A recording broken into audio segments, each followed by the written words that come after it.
Buenos días con todos y todas. Vamos a continuar con el desarrollo de esta audiencia. Está referido a lo que es la sustentación y debate respecto a las peticiones de sobreseimiento de los distintos abogados que vienen haciendo su participación en estas sesiones.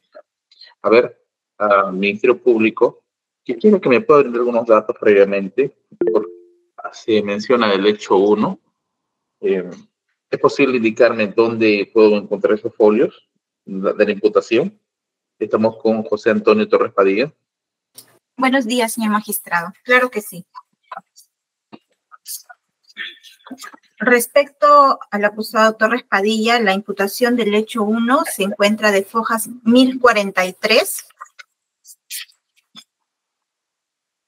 al 1046. Hecho 6. Hecho 6 y hecho 8 están desarrollados en conjunto y está de la página 1046 a la página 1057. Y en el caso de los elementos de convicción. Sí, señor magistrado. Un momentito, por favor.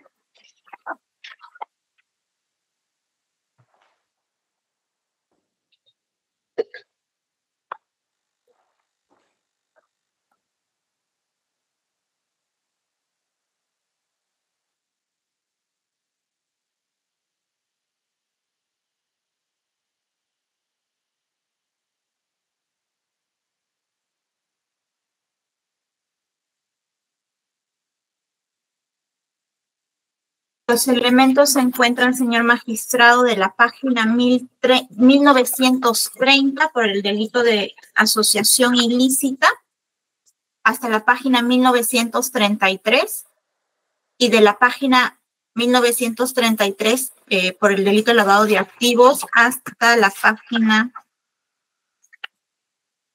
1938. Está bien. Ahora sí, me permite un momento, alguien levantó la mano, Joel Julca Vázquez.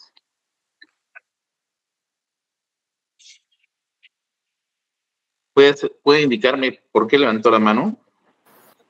Sí, doctor, muy buenos días. ¿Puede activar su micrófono, su cámara? Su cámara. Sí, doctor, lo acabo de activar. Vengo en representación de la empresa Odebrecht, señor magistrado. El motivo de esta pequeña intervención, disculpe usted que... Claro que sí, lo escucho. Bueno, solamente es para solicitarle una precisión. Lo que resulta que está pendiente propiamente que se fije fecha para la exposición propiamente de la excepción que hemos deducido respecto al objeto civil. Recordará usted que respecto a mi representada se ha aperturado un incidente diferente al mismo, toda vez por la carácter de reservado. Esto se dispuso en la resolución número 28. Expidió su despacho. El incidente es el mismo expediente, pero el incidente número 115. Entonces, atendiendo que se está avanzando y comprendemos propiamente de acuerdo a lo que corresponde el sobreseimiento, pero queríamos saber o queríamos ponerle a vuestro conocimiento para que lo tengan en cuenta y de esa forma podernos agendar también nosotros en la fecha que nos corresponda.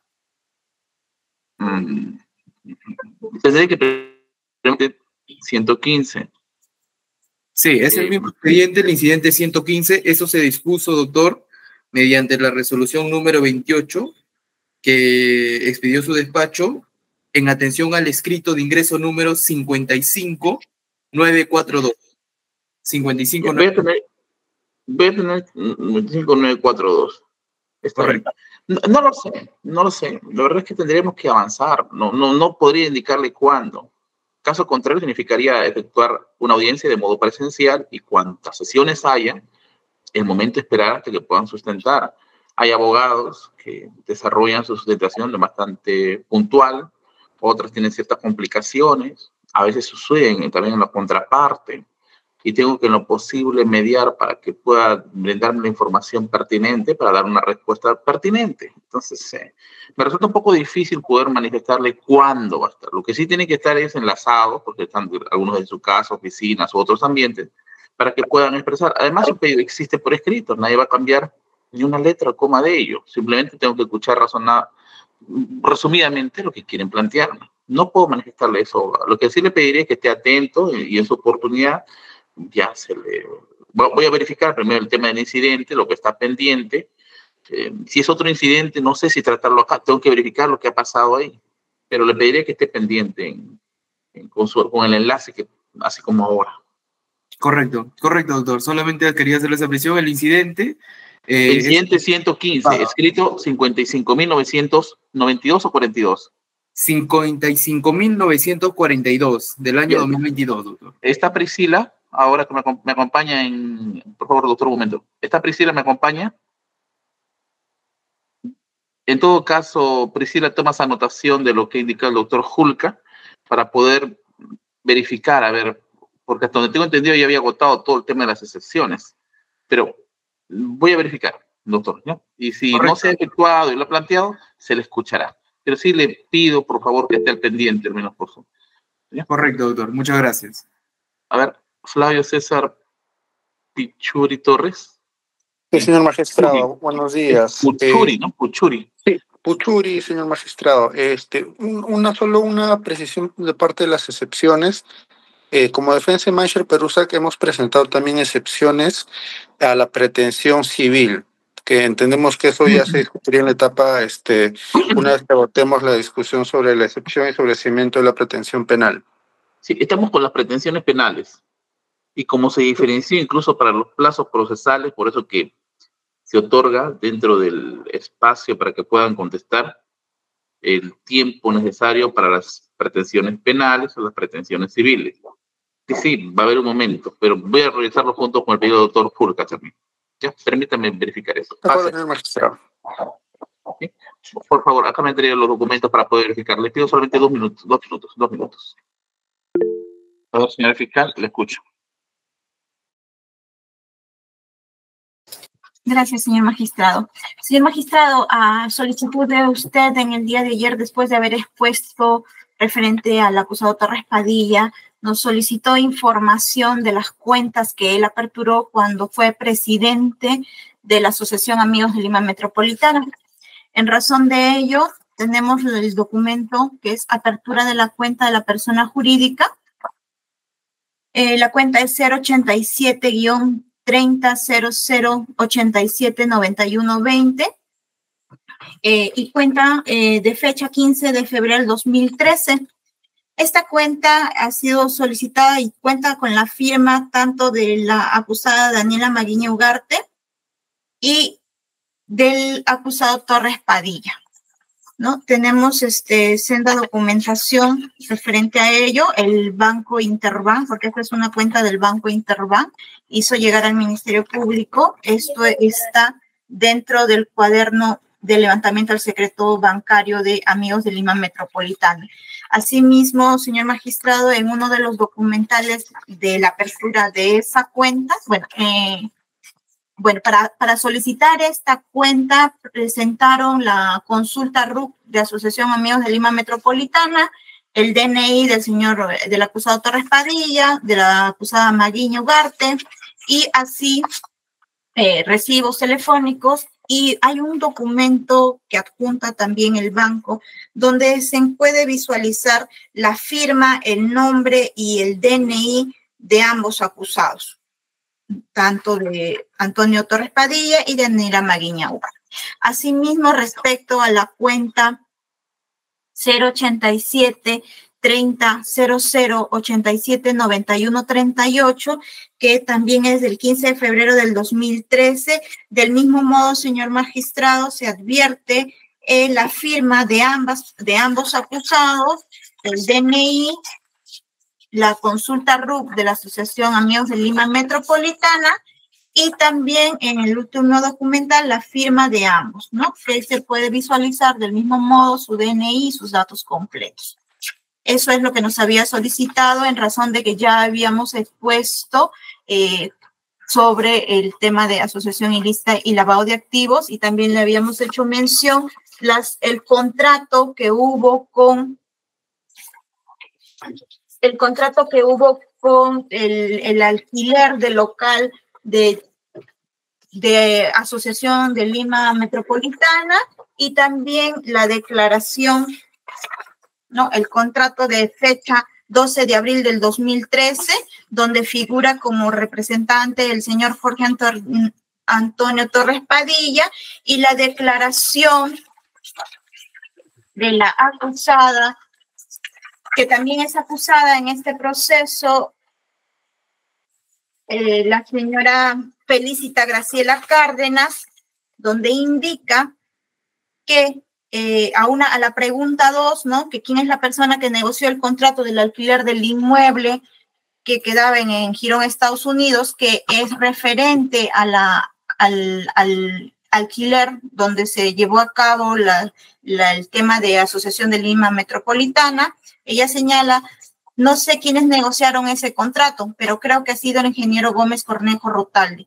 Cuando yo llegué, el inmueble de Girón, Estados Unidos 391, en el año 2014. Señor magistrado, asimismo contamos con otros documentales, como por ejemplo una carta al Banco Interbank de fecha 25 de abril del 2013, Jesús María, 25 de abril 2013, donde indican que a través de la presente, la Asociación Amigos de Lima Metropolitana con RUC 2055 1590 845 autoriza a nuestra directora Daniela Maguiño Garte para la traslado de 2.000 soles a 2.200 soles. Y acá también se puede visualizar, señor magistrado, la firma, la carta fue remitida hacia el banco, firmada por Jorge Antonio Torres Padilla.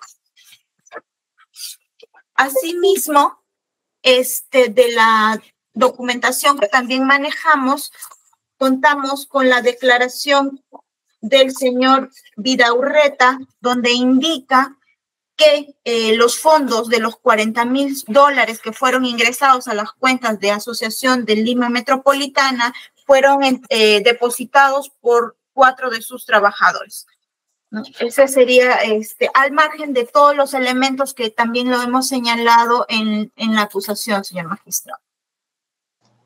La Procuraduría. Sí, señor magistrado. Para solicitar por parte de Procuraduría que se declare infundada la excepción solicitada por la defensa del acusado Torres Padilla, estando a la causal que ha mencionado respecto del literal de que no habría medios probatorios o elementos probatorios.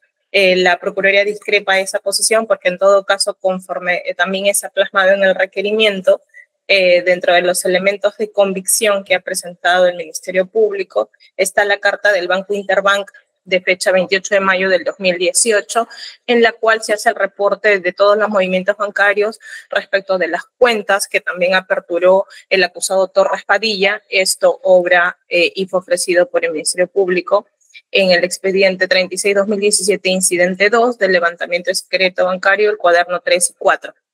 Pero también en todo caso hay medios de prueba ofrecidos tanto por Procuraduría como Ministerio Público respecto de los informes periciales contable financiero 3-2021 y su ampliación, y también por parte de esta Procuraduría los informes contables financieros de parte 4-2022 e informe pericial 12-2022 respecto de el extremo de la no revocatoria.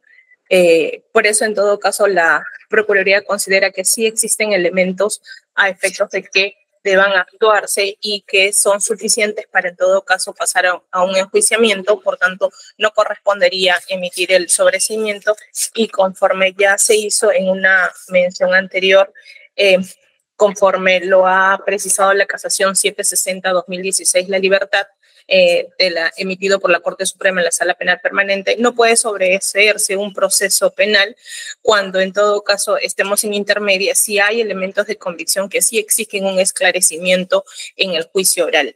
Esto también ha sido materia de mención en el Acuerdo 7-2023. Por tanto, solicitamos que se declare infundado los ofrecimientos planteados por la defensa. Abogado, ¿va a responder a modo de réplica? Sí, señor magistrado. Creo que hay que diferenciar los elementos de convicción que ha identificado el Ministerio Público en el tomo 10 en contra del señor Torres Padilla respecto al delito de asociación ilícita y aquellos otros elementos de convicción referidos al lavado de activos. La causal de sobreseimiento que hemos invocado es que los elementos de convicción, desde el punto de vista del estándar probatorio, no corroboran desde la probabilidad preponderante la tesis fiscal de la imputación, ¿verdad? Respecto al delito de asociación ilícita, el propio sentido común y el propio tipo penal irroga, señor magistrado, que el Ministerio Público acredite cierto nivel de acreditación de aquellas personas que integran la organización criminal. Y esa coordinación, pues, es entre sus miembros, ¿verdad? Nosotros hemos atacado que justamente los elementos de convicción, los 10 elementos de convicción que ha identificado el Ministerio Público en su acusación, no permiten corroborar desde el estándar probatorio requerido para este estadio, no para juicio, que haya un mínimo nivel de coordinación.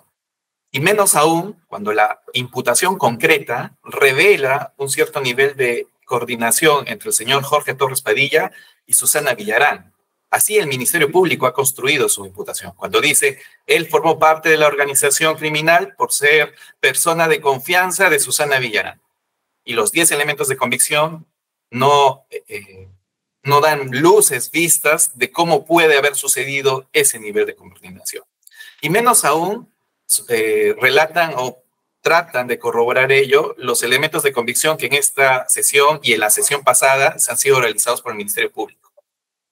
Es más, el Ministerio Público corrobora el sentido de los elementos de convicción o cuál es la finalidad de acreditación de los elementos de convicción cuando ayer en sesión el Ministerio Público dice ciertamente que el delito está definido por un rol definido con la finalidad de evidenciar coordinación para el fin criminal. Esa coordinación no está corroborada con los elementos de convicción. Y ahí también, señor magistrado, algo que le pido a su despacho tomar nota. Por un tema de derecho a la defensa, solicitamos a su judicatura ver que el elemento de convicción arrendamiento con la asociación médica, que el elemento de convicción declaración de la señora Felicita Graciela, no son elementos de convicción que el Ministerio Público haya identificado y haya individualizado en contra del señor Torres Padilla, conforme usted va a poder acreditar de esta sección de elementos de convicción en el tomo 9 de la acusación. Nosotros como defensa ejercemos la defensa sobre la imputación concreta que tiene los hechos y sobre los elementos de convicción existentes que identifica el Ministerio Público para dar base a esa imputación. Y si no están en esos elementos de convicción, claramente se afecta a nuestro derecho. Pero aún así, señor magistrado, si usted repara a detalle qué es lo que se ha oralizado, tanto el contrato de arrendamiento como la declaración de la señora Felicita dan cuenta de pagos, a decir de la tesis fiscal, a cargo del señor Cornejo. Acá no se ha oralizado que esos pagos hayan sido realizados por el señor Torres Padilla. Lo cual sigue llegando a lo siguiente, señor magistrado. El nivel de coordinación de cara al delito de asociación ilícita, pues no es corroborado por los elementos de convicción. Y voy por el tema del lavado de activos, señor magistrado. Lo que se le imputa al señor Torres, ciertamente no es pues abrir cuentas bancarias, porque eso no es delito, ¿verdad? En la sección explicamos que es delito en la medida que hay un contexto criminal, hay un proceso de lavado. Y en ese proceso de lavado, y eso lo puede ver de las diversas imputaciones que por lavado de activos existen entre los sujetos acá presentes, una de esas operaciones es la que se le imputa al señor Torres Padilla. ¿Cuál? Bueno, según la imputación concreta, es haber recibido 1.200.000 soles del activo ilícito de Odebrecht y OAS y eso ingresarlo a la asociación. Entonces, los elementos de convicción sobre apertura de cuentas o sobre órdenes por la disposición de ese dinero, si se da cuenta, no entran a tallar cuál es ese elemento de convicción que acredite que el señor Torres Padilla, conociendo este plan de criminal y conscientemente, intencionalmente, está vinculado a recibir ese dinero ilícito, ¿verdad? Ese dinero que vino de Odebrecht y ese dinero que vino de OAS. Y en esa línea, Procuraduría, por ejemplo, dice, ¿no? Hay pericias oficiales, el informe 3-2021 y las pericias de parte de la misma Procuraduría. Nosotros ayer, señor magistrado, justamente explicamos que el propio informe pericial oficial, no un informe de parte, el oficial permite desvirtuar los elementos de convicción que el propio Ministerio Público está ofreciendo. Esa pericia, el informe 3-2021, es contundente en cuanto a las personas que intervienen y las fechas que se genera este activo ilícito. Y de cara a Odebrecht, es innegable que ese dinero no ingresó a las cuentas de la asociación, ni estuvo a disposición del señor Torres Padilla. No solo por un tema temporal, sino por un tema material. Y en el caso de la empresa OAS, pues de la misma manera, no hay un elemento de convicción que permita vincular al señor Torres a este flujo de dinero de parte de OAS. Señor magistrado, yo quiero terminar la presente dúplica, si me permite compartir pantalla, un elemento de convicción que también el Ministerio Público tiene identificado, no contra el señor Torres Padilla, sino contra la señora Susana Villarán, pero que es relevante de cara a la imputación de lavado de activos en el tema de Odebrecht. Si me permite. Señor magistrado, yo en pantalla, por favor, si me puede usted confirmar que se está visualizando. Sí, lo veo. Señor magistrado, este, por ejemplo, es un elemento de convicción que el Ministerio Público ha identificado y ha individualizado en contra de la señora Susana Villarán. Esta es la acta de declaración de colaborador eficaz identificado con clave 185-2020 del 22 de junio del 2020. Mire sobre lo cual este colaborador o este aspirante ha declarado. Es información de gastos y destino final de los recursos que robó en el proceso de la no revocatoria y su información de gastos en Perú y en el extranjero. La pregunta 5, detalle al respecto, ¿no? Dice, el destino final de los ingresos por la campaña de la no revocatoria, dice 13.1 en el extranjero, Brasil, se pagaron 3 millones de OAS y 2 millones de Odebrecht. Lo que interesa a esta defensa, señor magistrado, y que usted visualice, punto 13.2, lo que está resaltado en amarillo. Los gastos de campaña en el Perú ascendieron a aproximadamente 1.45 millones de dólares, que se efectuaron en efectivo a través del señor Luis Gómez Cornejo. Y mire usted cómo se detalla cómo ese 1.45 millones de dólares se distribuyó. Dice, $120,000 para la empresa Visionaria, $120,000 para Jaime Salinas, $20,000 para Anel Tausen, $20,000 para las regidoras Marisa Glava y Zoila Reategui, $120,000 para Jorge Nieto Montesinos, $300,000 para el partido de Susana Villarán. Dice, cuya administración estuvo a cargo el señor Gómez Cornejo y tenía 5 personas de manera permanente. $200,000 para Giovanna Peñaflor. Contratos en efectivo, $200,000 directivos de Panamericana, Pedro Arbulú y el señor Mori. Pago en efectivo, $100,000, Oscar Vidaurreta. Pagos personeros local movilidad, Enrique Juscamaita por $250,000. Señor magistrado, hay incluso hay un elemento de convicción que de cara, alineado a la pericia oficial, respecto a ese supuesto dinero ilícito de Odebrecht, ese destino en las cuentas de la Asociación Amigos de la Lima Metropolitana, que claramente desbarata la tesis fiscal. Si la pericia oficial y la declaración de un aspirante colaborador dicen de manera concreta que el dinero generado por Odebrecht no llegó a las cuentas de la asociación y a manos del señor Torres Padilla, la posición de esta defensa es de qué estamos hablando. No hay un mínimo estándar probatorio de corroboración de los elementos de convicción de cara a este delito.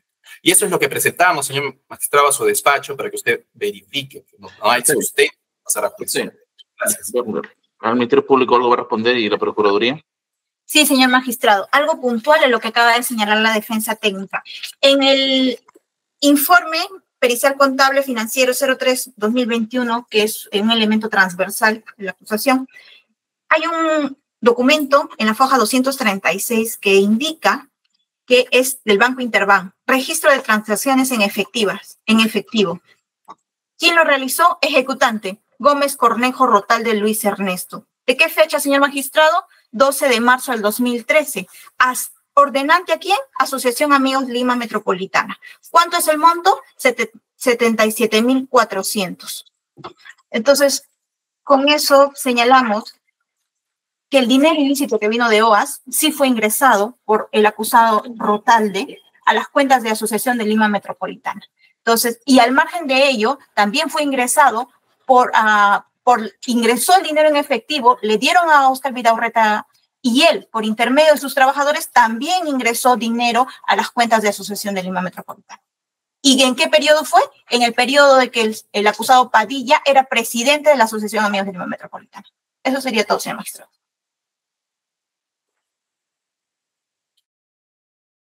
Procuraduría. Sí, señor magistrado. Ahí solamente para acotar el tema, entendemos que la posición de la defensa es cuestionar o afirmar cosas que entiende la posición de la defensa respecto del informe pericial, pero la posición de la Procuraduría es de manera específica. El tema de ingresar la información que contiene un informe elaborado por peritos contables necesariamente tiene que tener una actuación probatoria. No podemos irrogarnos el querer saberlo todo como abogados y pretender entender el tema de la ruta de dinero y conclusiones respecto de una especialidad que lo deben sustentar los peritos contables. Por tanto, esta Procuraduría reitera su posición respecto a de que se requiere necesariamente una actividad probatoria respecto de estos temas que son los controversiales. Y tanto es así que el Ministerio Público ha ofrecido las pericias oficiales y también Procuraduría sus informes periciales de parte y tendrán que dilucidarse en una etapa siguiente que acredite el juzgamiento. Por lo tanto, nosotros sí consideramos respetuosamente que no corresponde poder dar el sobreseimiento en esta etapa intermedia. Bueno, ya, se ha concluido. Le agradecemos, doctor Flores. Gracias, señor magistrado. Solo un detalle, doctor. Retomando el tema de las excepciones en el tema de la acción civil, manifestar que esta defensa también interpuso excepciones para que se tomen en cuenta en el estadio correspondiente. Está bien, voy a controlarlo eso en su momento. Gracias.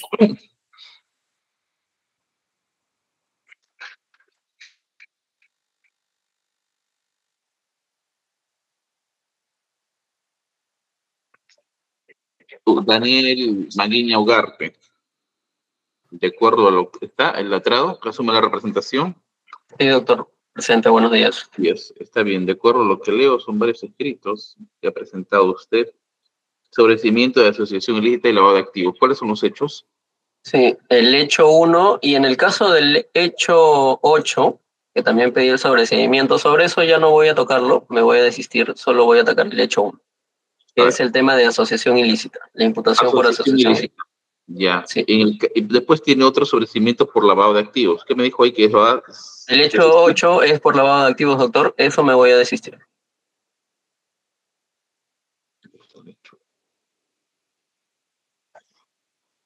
Un momento, por favor.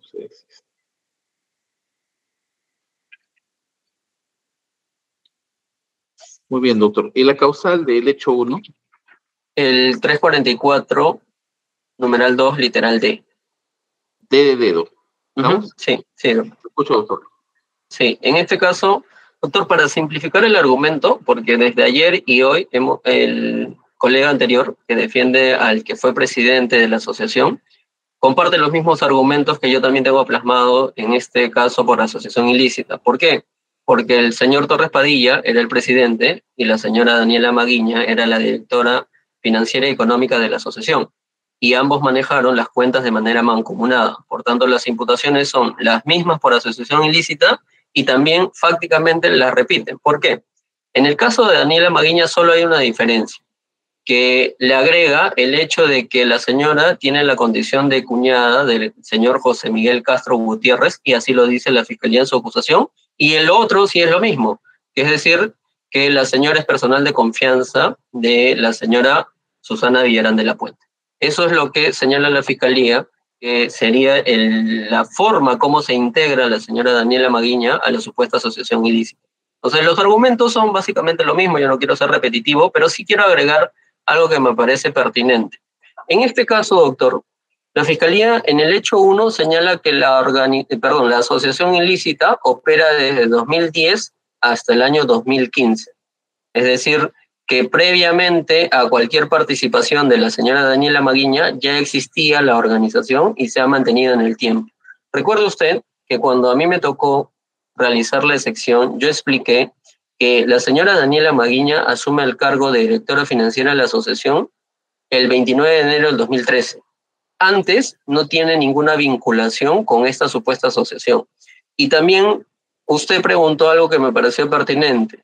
Si había algún elemento de convicción, como por ejemplo la declaración de un testigo o un colaborador eficaz que las indique a la señora Daniela Maguiña como parte de esta asociación o como parte de los pedidos para financiar la campaña de la no revocatoria a la reelección, que de ninguna manera existe. Es decir, a ella no se le imputa, no hay ningún testigo, no hay ningún colaborador eficaz que las indique de ese modo. Entonces, su participación únicamente tiene que ver con ese cargo que ocupó desde el 29 de enero del 2013 hasta abril de ese mismo año, cuando se hizo la última operación para pagar publicidad de la campaña de forma mancomunada con el señor Torres Padilla. Es decir, el último movimiento de cuenta que hubo en las 4 cuentas de la asociación ocurrió en abril, y hasta ahí fue la participación.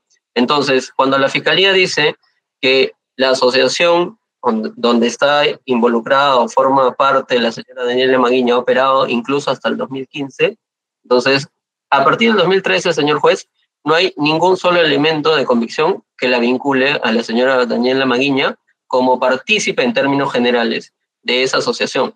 Y recuerde que ya esto también se ha repasado ayer, ¿no? La asociación tiene elementos, pero a mí me gustaría basarme en el elemento funcional y en el elemento teleológico. ¿Por qué? Porque si hay un elemento funcional y la asociación, esta asociación ilícita opera desde el 2010, entonces deberíamos nosotros saber cuál es la función que se le atribuyó o cuál es el rol que se le asignó desde el 2010, cuando la señora Maguiña tiene solo una participación concreta. Y ojo, doctor, paréntesis aquí, esa participación concreta del 2013 nosotros hemos defendido una sección que tiene que ver con los depósitos de Odebrecht y de OAS. Y en ese caso hemos establecido correctamente que en el caso del depósito de Odebrecht, nunca llegaron a las cuentas de la asociación porque ocurrieron un año después de que la asociación realizó su última operación y después no hubo más. Entonces, por eso es que nos interesa a nosotros discutir o por lo menos entender que no se cumple con el elemento funcional y menos aún el elemento teleológico, porque si hay un elemento teleológico se supone que hay una finalidad de poder aprovecharse del poder funcionarial que tenía este grupo para obtener beneficios de empresas privadas a cambio de procedimientos, licitaciones, concursos públicos, etc. Pero en este caso, la señora Daniela Maguiña no tiene participación en esos procedimientos, no tiene ningún cargo funcionarial, ni puede ofrecer ninguna ventaja, ni nunca ofreció ninguna ventaja a terceros, ni existe, nuevamente, como le digo, ya no solo testigos, no solo un colaborador eficaz, tampoco existe evidencia documental que ella haya participado en determinados actos que puedan favorecer a la asociación para sus fines. Entonces, por eso es que nosotros, más allá de aunarnos a lo que ya comentó el colega anterior, que es básicamente los mismos argumentos que tenemos, solo quiero agregar esta parte para que se entienda. Y finalmente quiero cerrar con lo siguiente, porque lo he escuchado. Ayer a la Fiscalía se le pidió que muestre cuáles son los elementos de convicción que tiene contra el señor Torres Padilla respecto a la asociación ilícita. Y hoy nos saca a relucir el tema de las cuentas y que si hubo depósitos en Odebrecht, incluso la Procuraduría también suma que cualquier circunstancia que tenga que ver con la apreciación de los depósitos y los informes contables que lo respaldan, o contables financieros que lo respaldan, tiene que ser discutido en juicio oral. Nuevamente quiero repetir, señor juez, que eso es incorrecto, porque en el caso de Odebrecht ha quedado claramente establecido, no solo por la pericia, sino por la propia información que Odebrecht manda al Perú para corroborar cómo llegó el dinero. Y en el caso de ese depósito que supuestamente $1 millón fue direccionado a la Asociación de Amigos Metropolitana, nunca llegaron a las cuentas porque se generaron de manera posterior, un año posterior a la actividad de la asociación. Entonces, ni siquiera ese elemento de convicción vincula o la vincularía con la asociación ilícita que pretende la Fiscalía atribuir a la señora Daniela Maguiña. Entonces, para no ya aquí acabar, esa es la misma discusión y creo que está en la misma línea, doctor. No creo, lo reafirmo, está en la misma línea que lo discutido por este punto por mi colega anterior. Eso es todo. Ministerio Público. Gracias, señor magistrado. Efectivamente, como ha señalado la defensa, tanto el señor Padilla, el acusado Padilla, como la acusada Maguiña Ugarte están relacionados, ¿no? Porque uno era el presidente y ella tenía otro cargo, que era directora de proyectos.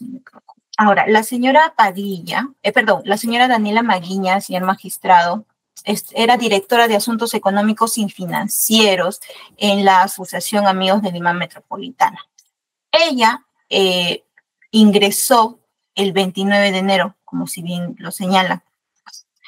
Sin embargo, la señora Maguiña Ugarte, si bien es cierto, no se desempeñó o no tuvo un cargo público en la Municipalidad Metropolitana de Lima, no va a desbaratar la hipótesis fiscal, señor magistrado, pues el delito de asociación ilícita postulado no requiere un reparto de roles formalmente definido, ¿no? Y no basta una organización estable en el tiempo que tenga por finalidad realizar coordinaciones para la misma finalidad criminal. En conjunto con el acusado Padilla, aperturaron las cuentas. Entonces, el rol que ellos tenían a partir del 29 de enero del 2013, porque ya se había discutido que la creación, la formación de Asociación Amigos de Lima y luego una creación de una cuenta, y en el tiempo que ellos ejercían el tema de director, y en este caso de directora de Asuntos Económicos y Financieros, aperturó las cuentas.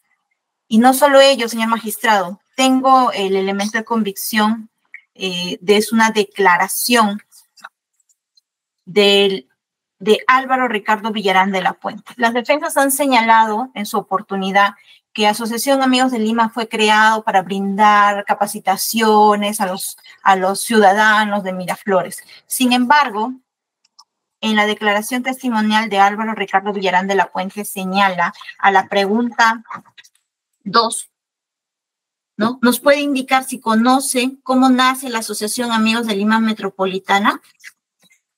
Él indica, de lo que me acuerdo, la Asociación Amigos de Lima nace para apoyar la gestión de fuerza social en la Municipalidad Metropolitana de Lima para que puedan enrumbar el bien desarrollo de Lima en distintas áreas de la municipalidad. La asociación era una de las formas de recaudar fondos porque el partido Fuerza Social ya no tenía inscripción y por consiguiente no tenía personería jurídica para abrir una cuenta bancaria. Señor magistrado, sabemos que Fuerza Social, la agrupación política Fuerza Social fue cancelada en el 2012. En razón de ello es que aperturan, crean, ¿no?, con miembros de la Municipalidad de Lima, Asociación Amigos de Lima Metropolitana. Y la señora Maguiña reemplaza al anterior director, pero hay que ser estratégicos. Sabemos muy bien que las reuniones, por ser este tipo, van a llevarse a cabo de manera clandestina, ¿no? Obviamente no va a haber un acta, no va a haber un documento de por medio donde señalen que tal persona es incorporada o a la asociación o determinar los acuerdos que van a llevar ahí, ¿no? Sabemos que ha sido, obviamente, las reuniones de esa forma. Entonces, como lo dijo la defensa, ¿quién es la señora Maguiña? Es la cuñada del acusado Castro Gutiérrez. Por ende, tendría que haber sido una persona de confianza para que ingrese a la asociación y pueda manejar, como ya hemos advertido, el dinero ilícito que había ingresado de OAS, ¿no? Y también pueda realizar, no solamente ingresar el dinero ilícito, también realizar los pagos correspondientes. También, señor magistrado, tenemos una declaración de Alfredo Prado, donde señala en la pregunta 12, Susana Villarán le pidió a usted que le preste su domicilio para que se efectúen algunas reuniones en el periodo de la campaña por la no revocatoria. respondió: recuerdo que aproximadamente en el año 2012, no puedo precisar la fecha, la señora Villarán me pidió una sola vez que facilitara mi casa para una reunión. No me precisaron para qué ni con quiénes se iba a detallar, ¿no? En esas fechas, señor magistrado, eran las conversaciones para la fundación de la Asociación de Lima Metropolitana. Tengamos en cuenta también que esa asociación fue 21 días posteriores a la resolución que convocaban a la no revocatoria, por lo que solicitamos que la solicitud de sobreseimiento por parte de la defensa sea declarado infundado. Eso sería todo.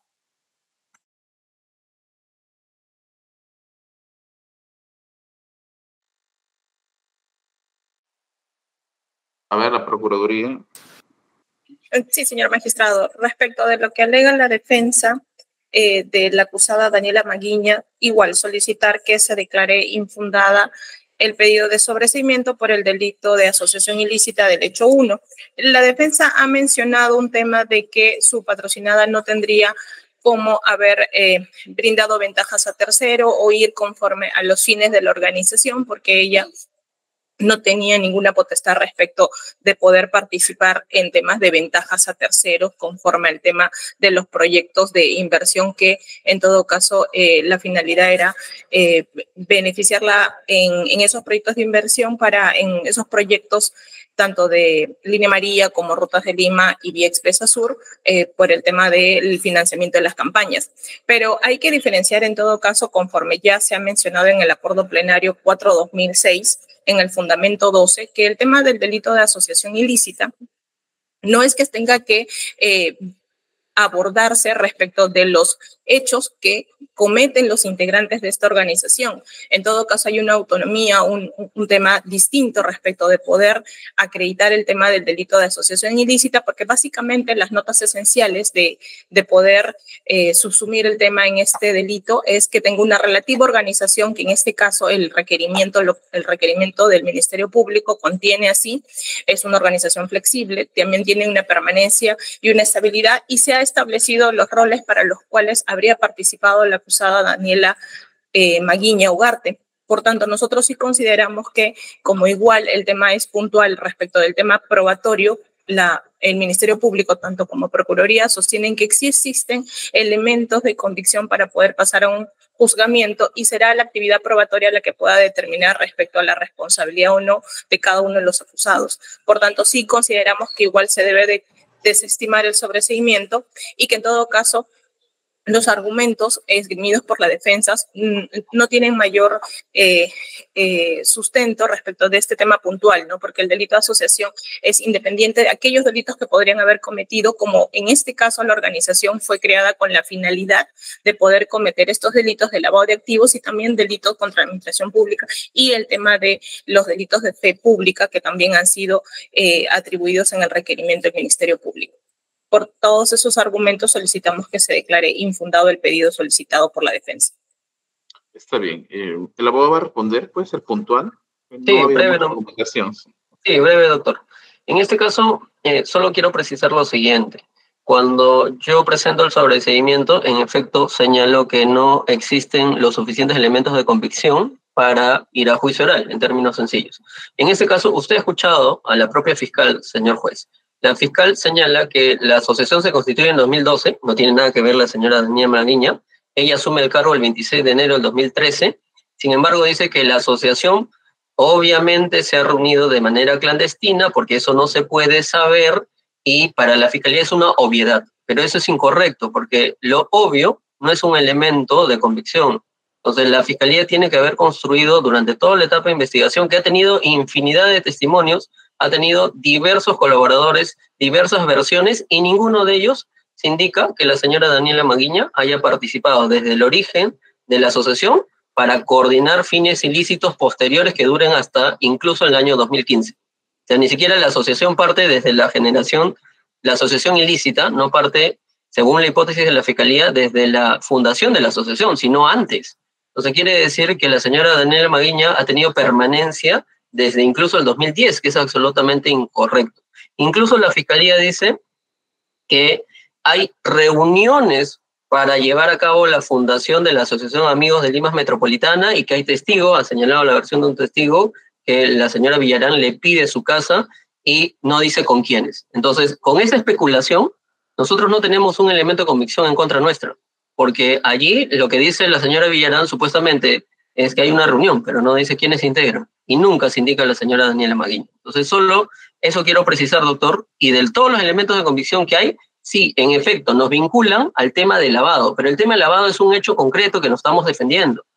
Nosotros estamos cuestionando es qué tiene la Fiscalía y la Procuraduría para demostrar todos los elementos que corroboran una asociación ilícita. No tiene, lo único que hace es extraer aisladamente la imputación por lavado para juntarlo y crear un esquema de organización o asociación ilícita. Eso es lo que hace la Fiscalía y me parece absolutamente incorrecto. Si ya nos vamos a defender por un delito, no nos tienen que agregar una etiqueta, que creo yo con todo respeto lo digo, una etiqueta que es la asociación ilícita. Solo eso, doctor. Gracias. A ver, ¿va a responder el Ministerio Público?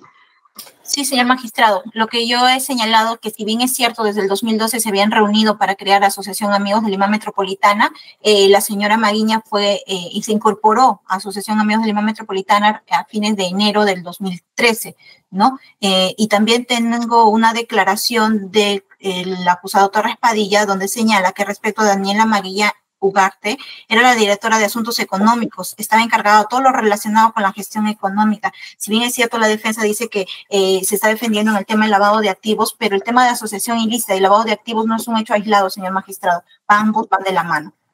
La Procuraduría.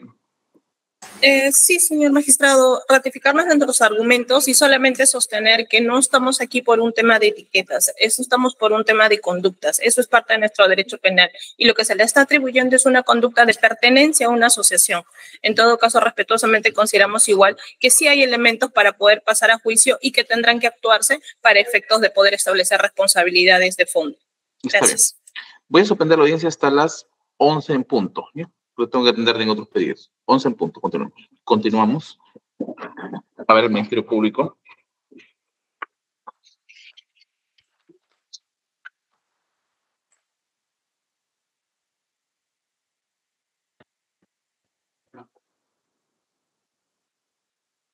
Le escucho. Sí, señor magistrado, como le había indicado en la declaración de la acusada Susana Villarán de la Puente, ha señalado que ella era la contadora del partido político Diálogo Vecinal y que asimismo la conoce como contadora del partido político de Diálogo Vecinal. ¿No? Esa es en la pregunta 17 que hace respuesta y en la pregunta 18 lo confirma diciendo lo vi en el local y era la contadora del partido de Diálogo Vecinal. Contrato hay una cláusula de publicidad y no está controvertido. El pago que realiza Besur a la empresa, a la cuenta de Chisac, $218,000, no ha sido controvertido, y de la misma manera el pago que realiza Chisac a Ogilvy tampoco ha sido controvertido. De la misma forma, los entregables que hemos presentado, ¿no?, en el cual se acredita el trabajo que realiza Ogilvy, porque es Ogilvy que le presenta a Chisac el trabajo que se ha realizado, todo esto obra en autos y son hechos que no han sido controvertidos y que no se requiere ningún elemento adicional que se va a actuar en el juicio, producto del cual aparezcan elementos de convicción nuevos que se puedan atribuir a mi defendido para el delito que se le imputa. Eso no ocurre. La Fiscalía ha planteado un caso con hechos que no van a variar en el juicio oral. Y no tenemos que llegar a un juicio oral desde nuestro punto de vista porque precisamente para esto existe esta etapa. Si la Fiscalía ha presentado elementos de convicción que considera suficientes, pero estos mismos elementos que no han sido controvertidos no son suficientes, consideramos que sí corresponde pues un auto de sobreseimiento.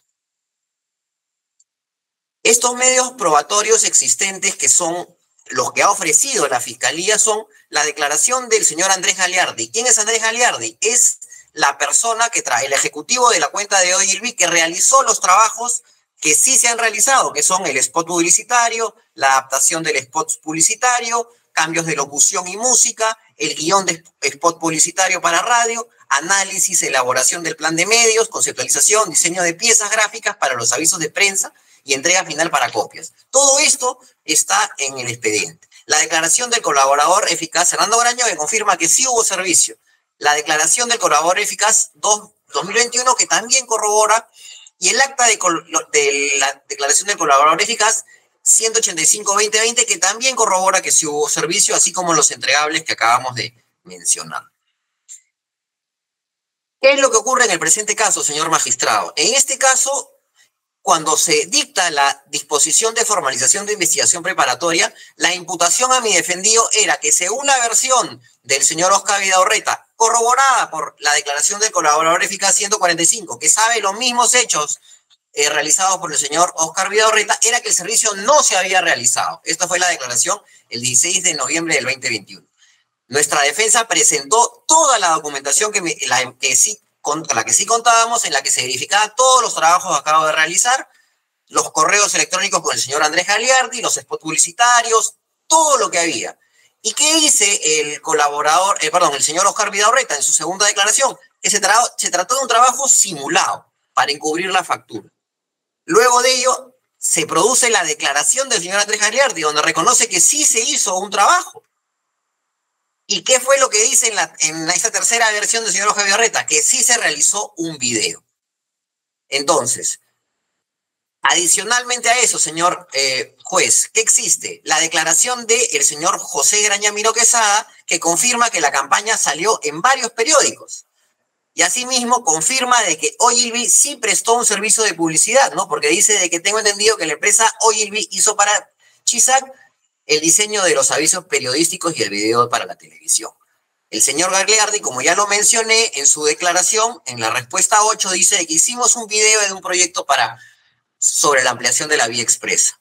Que el trabajo realizado era editar un video que habían hecho, ajustes de edición, ajustes de video, y cuando se le hizo la pregunta sobre las piezas de radio, no se acordaba porque habían pasado más de 10 años, o casi 10 años desde el momento que se produjo.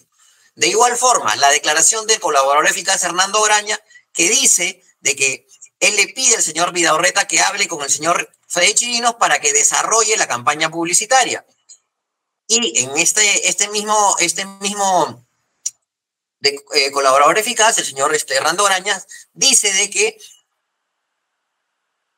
se le encargó a Chirinos y Salinas la promoción del proyecto, indicándosele que el trabajo y el desarrollo de la campaña, en la parte creativa, le iba a ver Ogilvy, y que sus servicios para el diseño de la campaña y pagos de medio de comunicación por la emisión de los anuncios correspondientes. Campaña que efectivamente se realiza, es lo que dice el señor Hernando Graña. Luego tenemos la declaración del colaborador eficaz 2 del 2021, que dice: producto de dicha campaña de comunicación se llevaron a cabo varias entrevistas radiales y televisivas, se publicaron varios avisos, se presentó un video, un spot publicitario en diversos canales de televisión, mediante los cuales se informaba las características y beneficios del proyecto.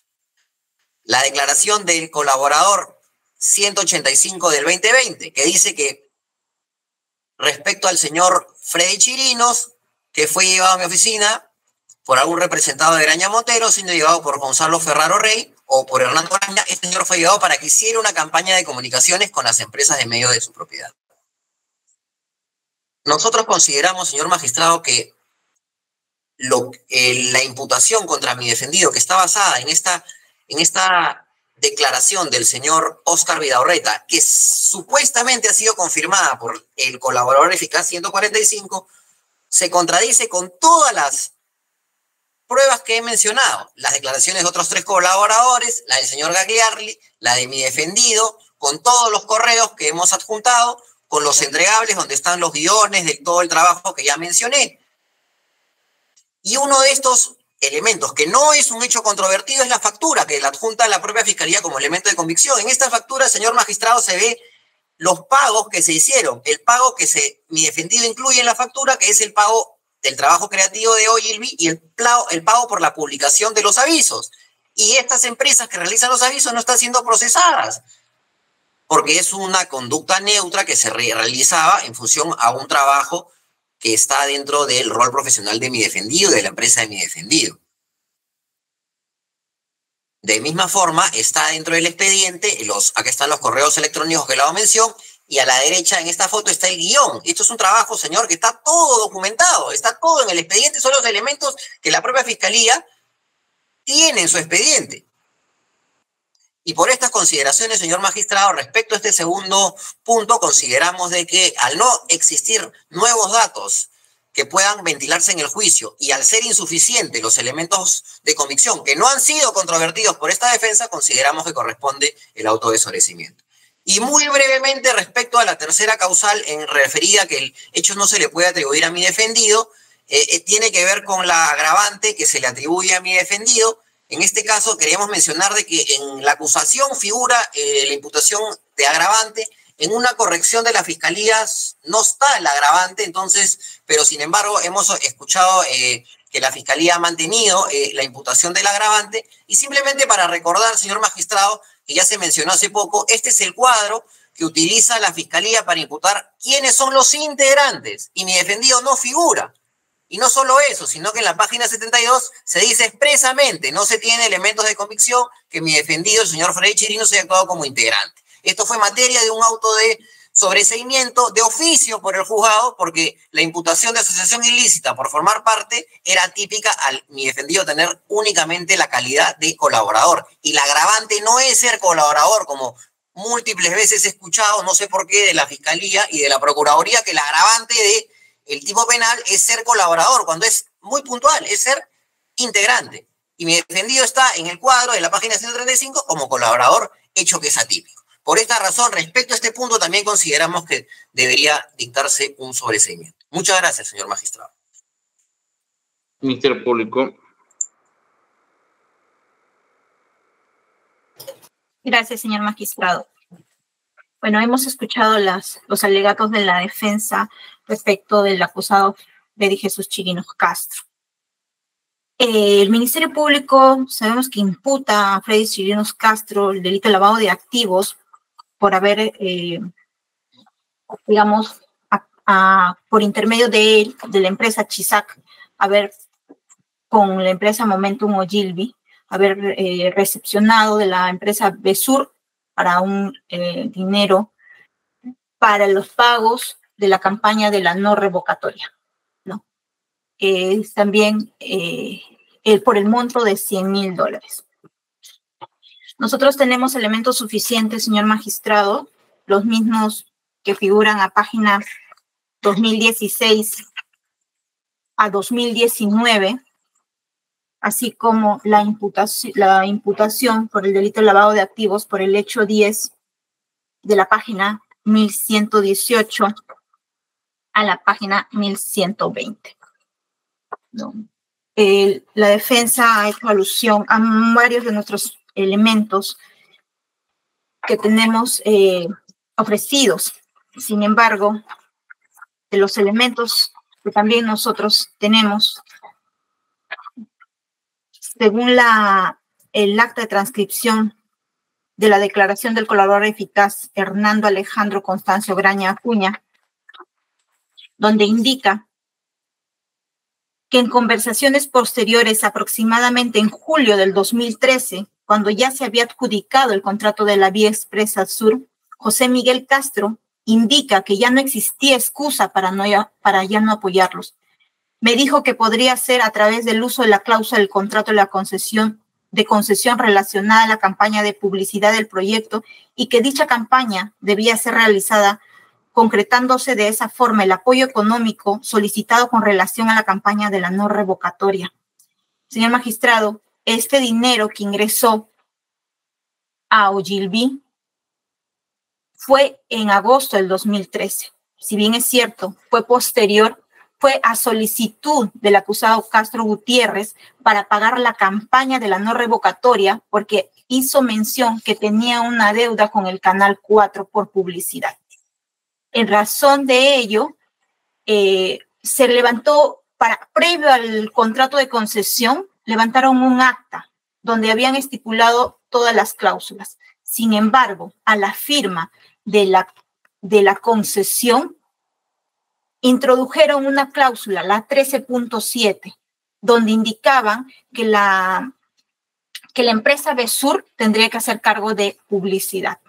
Con esa cláusula es que logran ingresar los $100,000 a las cuentas de Momentum para realizar el lavado de activos. Posteriormente a esta declaración que hizo el colaborador Constancio Graña Acuña, señala: días después, Óscar Vidaurreta me manda un mail con fecha 22 de julio del 2013, indicándome que José Miguel Castro le había dicho que la cifra que recibiría Ogilvy debería de ser el doble, es decir, 200,000 en lugar de 100,000. Como vemos, señor magistrado, ya las reuniones para estos montos ya estaban establecidas. Ahora, también tenemos la declaración del colaborador 145-2020, que también la defensa está haciendo mención. Aquí el colaborador señala: Óscar Vidaurreta habló con Freddy Chirinos, que en ese momento era el gerente o presidente de la empresa Chisac, a efectos de coordinar el pago. Se refería al pago de los $100,000, señor magistrado. Luego señala: Freddy Chirinos sabía que no se iba a efectuar ningún trabajo, que solo se iba a emitir la factura a efectos de que ingrese el dinero para la campaña.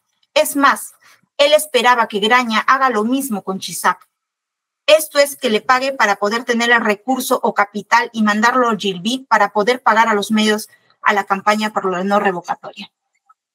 Con esta declaración, señor magistrado, podemos advertir que el acusado Freddy Chirinos sabía que el dinero que iba a ingresar era ilícito. Así también, señor magistrado, tenemos la declaración del colaborador eficaz 0-2021, que a la respuesta de la pregunta 7 dice: la pregunta era la siguiente: ¿quiénes eran las personas que participaron directamente en el acuerdo para este pago de $104,165 a Ogilvy? Las personas que conocían de ello son los directivos de la alta dirección de Graña y Montero, quienes son José Graña, Mario Alvarado y Hernando Graña. Freddy Chirinos por Chisac, Óscar Vidaurreta por Ogilvy y José Miguel Castro por la Municipalidad de Lima. Y acá, señor magistrado, en otro documental más, es una declaración de Óscar Ricardo Vidaurreta Isa, que indica a la pregunta 8, cuando le pusieron a vista diferentes anexos, señala: después de revisar todos estos documentos, se ve que hubo un trabajo simulado para encubrir la factura de Chisac a Ogilvy por los $100,000, ya que los trabajos que pidieron para la factura no suman ni $5,000, conforme se aprecia en la cotización de Ogilvy, que se encuentra a fojas 14,556. ¿De cuánto era el monto, señor magistrado, por el trabajo que Ogilvy iba a realizar? $4,165.40. El propio Gagliardi, eso es lo que señala aquí en la declaración el señor Vidaurreta, el acusado Vidaurreta. El propio Gagliardi indica que el comercial no se llegó a sacar al aire, pero existía un trabajo pendiente de pago por música y edición donde se adjunta dicho presupuesto de $4,165.40. Lo vuelve a repetir. Así pues, los documentos que he visto solo son para encubrir el aporte de los Graña hacia Ogilvy por intermedio de Chisac. ¿Y quién es representante de Chisac? El señor Chirinos. De otro lado, se puede apreciar un presupuesto publicitario por Vía Expresa Sur, donde se puede observar que fue de $104,000 como concepto de creatividad e elaboración de piezas publicitarias de TV y radio. En ese presupuesto están, pues, los $100,000 de aporte y los $4,165.40 de la edición del video. Asimismo, señor magistrado, tenemos como elemento de convicción, efectivamente, la defensa lo ha proyectado. Hay una factura número 008550 emitido por Chirinos y Salinas Asociados a concesionaria Vía Expresa Sur.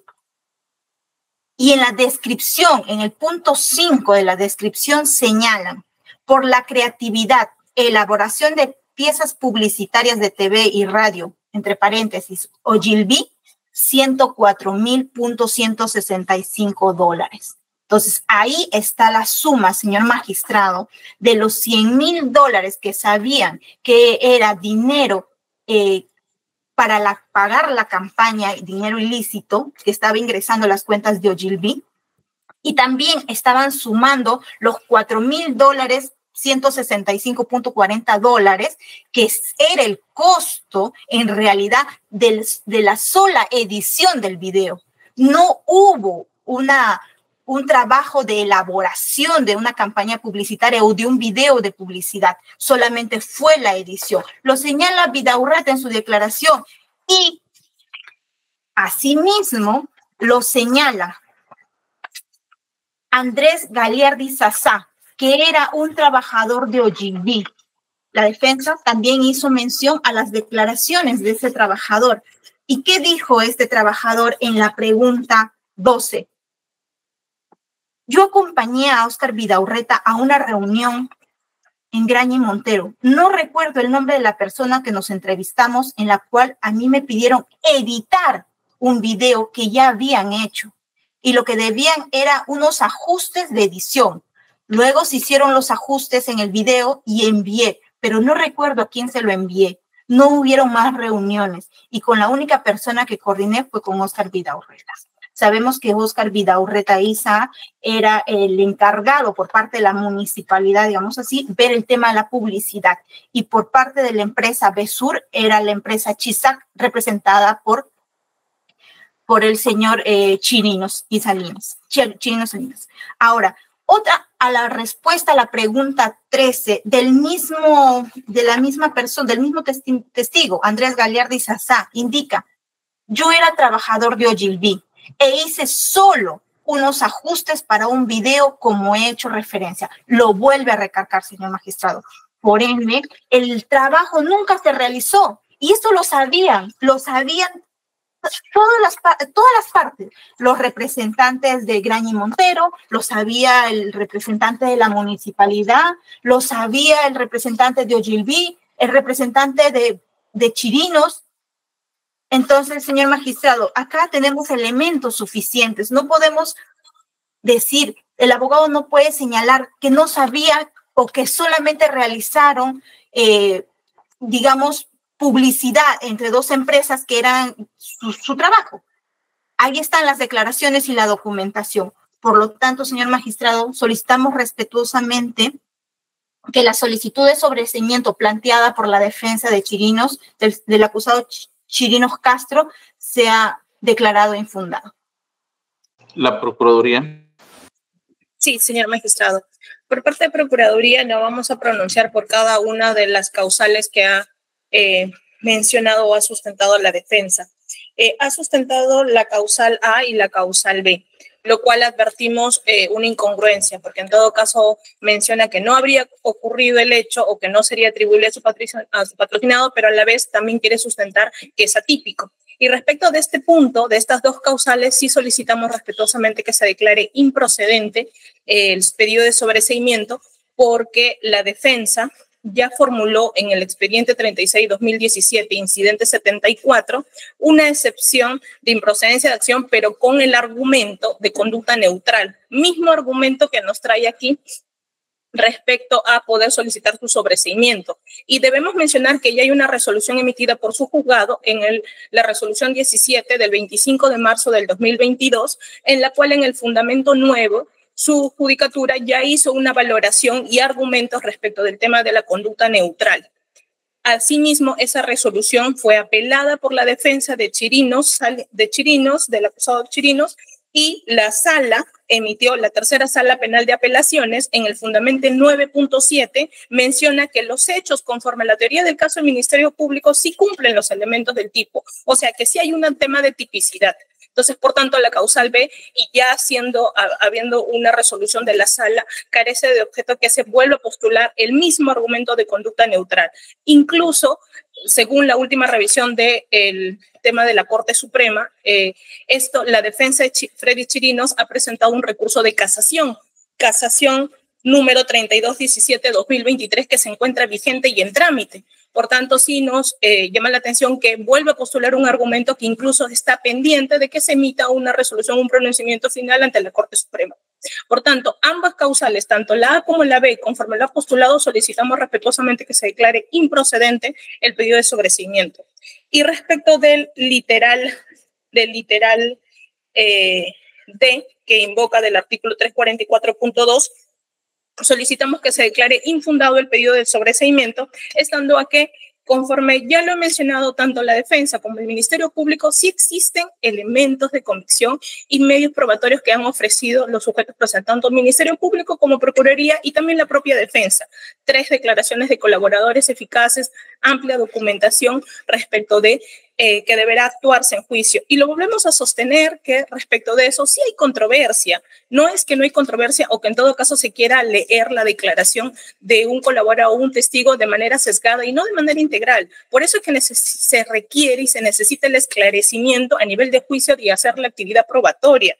Y por eso es que la Procuraduría se ratifica en mencionar el acuerdo plenario 7/2023, que existiendo elementos que sí requieren una actividad probatoria, es necesario esclarecer esos hechos en la etapa de juzgamiento y no someterlo a un sobreseimiento que a todas luces no corresponde, por lo ya argumentado tanto por el Ministerio Público de que existen los elementos y están plasmados en el requerimiento acusatorio que se ha sostenido. Por esos argumentos respetuosamente solicitamos que se declare conforme a la causal A y B improcedencia del sobreseimiento y respecto de la causal D infundado el sobreseimiento.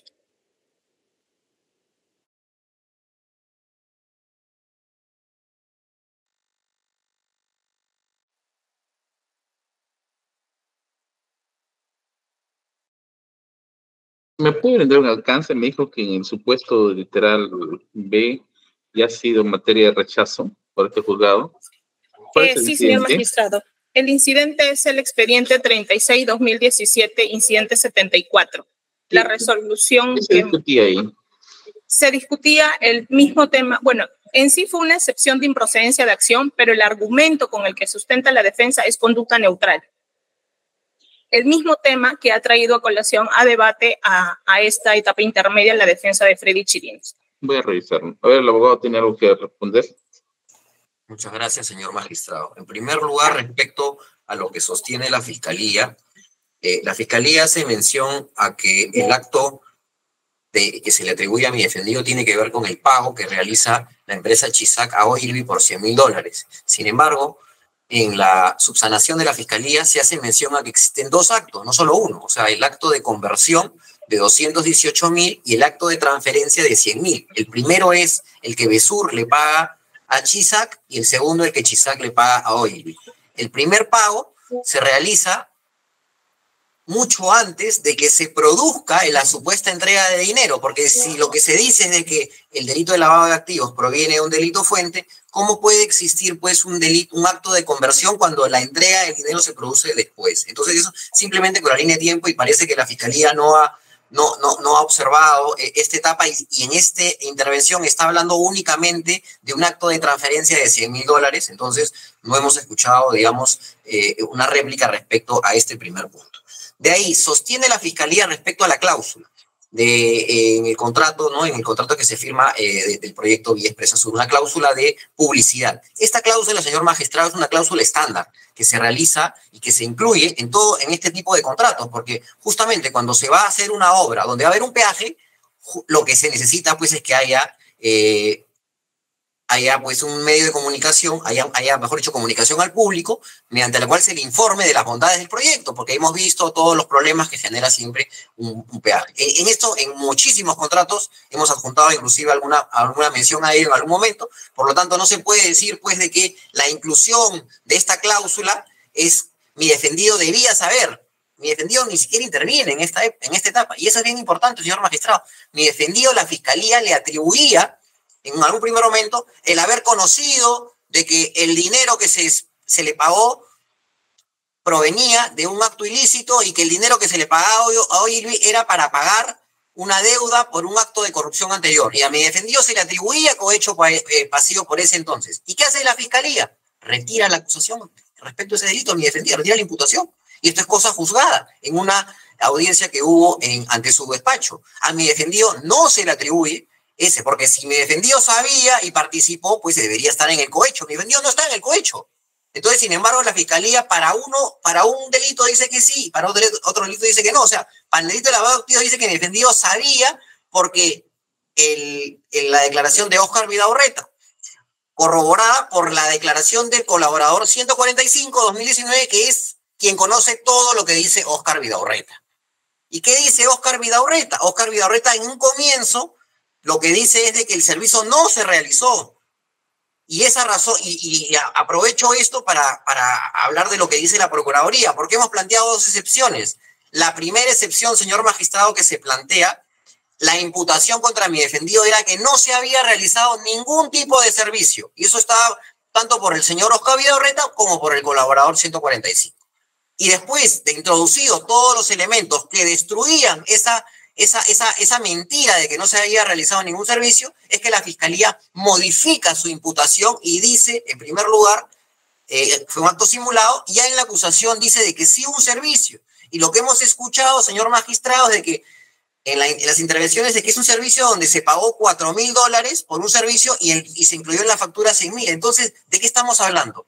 De que se ha incluido en una factura un monto menor al que se debía, y eso, ¿en base a qué criterios? Y, o sea, cualquier factura en la que se pague de más, eso ya constituye lavado de activos, no hay un tema tributario. Esto ha sido observado por SUNAT en algún momento, jamás. Y lo que nosotros hemos adjuntado, señor magistrado, un presupuesto, una agencia publicitaria por un servicio creativo donde se pagó lo mismo. Y es el cliente el que le dice a mi defendido, oye, págale a Ogilvy por su servicio. Y eso es algo habitual en una agencia de servicios.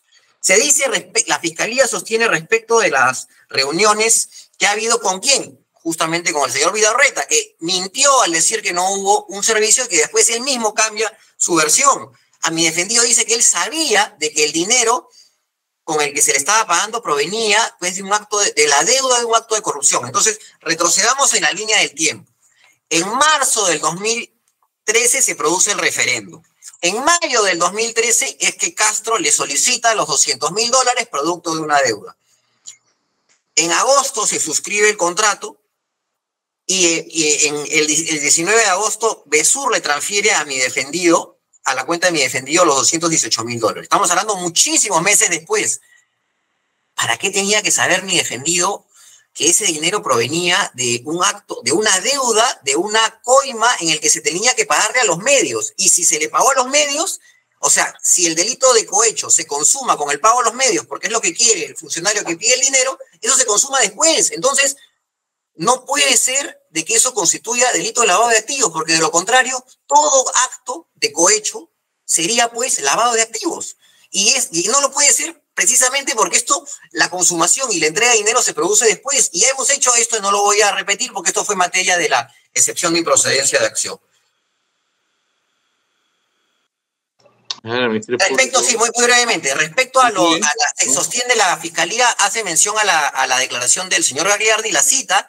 Sin embargo, debemos mencionar de que el propio señor Gagliardi, en una lámina que hemos colocado, él dice que no se acuerda de los trabajos de radio, de los más trabajos, que son muchísimos. Es la adaptación de un spot publicitario, los cambios de locución, el guión de spot publicitario, el plan de medios en 2 versiones, diseño de piezas gráficas, es un montón de trabajo que todo está en el expediente.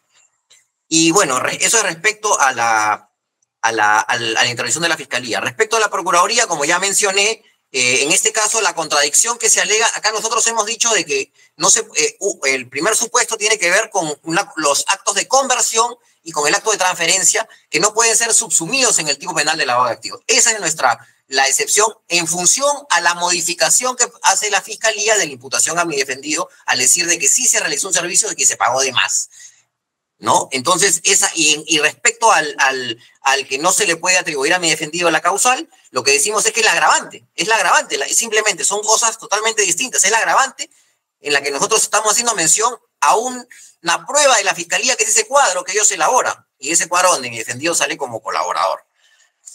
Por estas consideraciones, señor magistrado, es que solicitamos se declare el sobreseimiento de la imputación a mi defendido. Muchas gracias. El Ministerio Público. Gracias, señor magistrado. Bueno, respecto al monto de los $100,000 que se le está imputando al señor Chirinos por intermedio de su empresa Chisac también, la empresa Chisac recibió de la empresa Besur los $218,000 y luego de recibir esos $218,000 transfirió a la empresa Ogilvy los $100,000. Y lo que yo hice mención es una factura con número 8550 que emitió la empresa Chirinos por un monto de 104,160,000 dólares emitidos hacia la empresa Besur. Que luego la empresa Chisac le haya transferido los $100,000 a Ogilvy, ahí no estamos en discusión, señor magistrado. El hecho ilícito es que se ha transferido los $100,000 a Ogilvy para pagar la campaña publicitaria de la no revocatoria.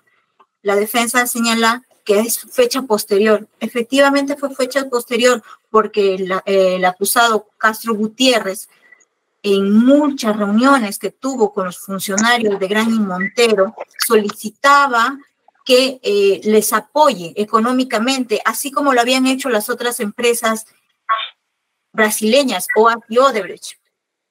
Tanto es así que introdujeron la cláusula 13.7 para que la empresa Besur pueda ingresar ese dinero por intermedio de Chisac hacia Ogilvy. O sea, recibió Chisac y luego lo transfirió, ¿no? Entonces, y no solamente lo dice Vidaurreta de Izana, que los videos no se habían realizado. También A ver, un momento. Continúe. Está en la declaración también del testigo Gagliardi. Entonces, no es solamente una persona. ¿Y quién hizo el trabajo de los ajustes del video? Que era solamente ajustes. El señor Gagliardi, que era trabajador de Ogilvy. Entonces, los elementos están, señor magistrado, por lo cual solicitamos nuevamente que se declare la solicitud de sobreseimiento infundado. La Procuraduría. Sí, señor magistrado. Ahí solamente de manera puntual para precisar que conforme ha sostenido la defensa, el tema puntual es la conducta neutral. Lo sigue alegando y lo alegó en la excepción del incidente 74. Ese argumento no ha variado, por tanto, ya ha sido materia de un pronunciamiento de su judicatura y también de la sala y se encuentra pendiente de una calificación ante la casación, ante la Corte Suprema, ante la Sala Penal Permanente, por un recurso de casación, por lo que sí consideramos respetuosamente por un tema procesal que eso ya fue agotado y que ya es materia de un pronunciamiento. Sería contradictorio entonces volver a entrar a debate para poder ventilar el tema del sobreseimiento y por eso solicitamos respecto de esas causales que se declare improcedente el sobreseimiento. Respecto de lo que menciona que está alegando que se atribuye la causal A por el tema del agravante, del tema de organización, también hay que precisar que ya en la etapa de observaciones formales, su judicatura emitió una resolución teniendo por levantada esa observación formal respecto de la calificación que hizo el Ministerio Público, en tanto que aplicó el criterio de la sentencia del Tribunal Constitucional 2005-2006, Humber Sandoval, respecto a que es por principio acusatorio quien lleva la tesis del Ministerio Público y en esa calificación lo ha plasmado el Ministerio Público en su requerimiento acusatorio. Por tanto, como eso también ya ha sido materia de un pronunciamiento por su despacho, también consideramos que no quepa poder invocarlo respecto de un tema de sobreseimiento. Por eso, respetuosamente, solicitamos que se desestimen los sobreseimientos por las causales invocadas conforme lo hemos sustentado. Muy bien. Son ya casi las 3:30 y a las 4 tengo una audiencia. Vamos a continuar. Hemos culminado ya, abogado, con lo suyo. Vamos a continuar el día martes, como corresponde, ¿ya? 9 de la mañana. Todos presentes. Buenas tardes con todos. Buenas tardes. Buenas tardes. Buenas tardes.